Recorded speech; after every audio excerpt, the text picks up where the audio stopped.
Hello, friends!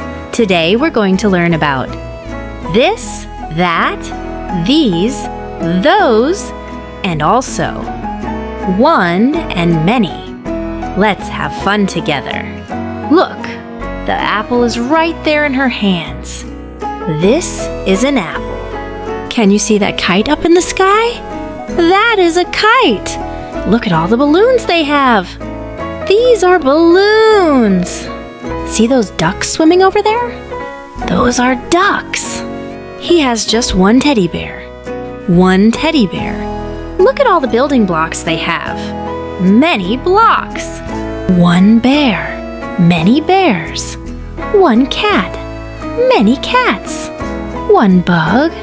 Many bugs. One star. Many stars. One pencil. Many pencils. One book. Many books. Let's remember what we learned. This, that, these, those, one, and many. Great job, friends. Keep learning and having fun. Don't forget to subscribe for more fun learning with Amazesphere Kids.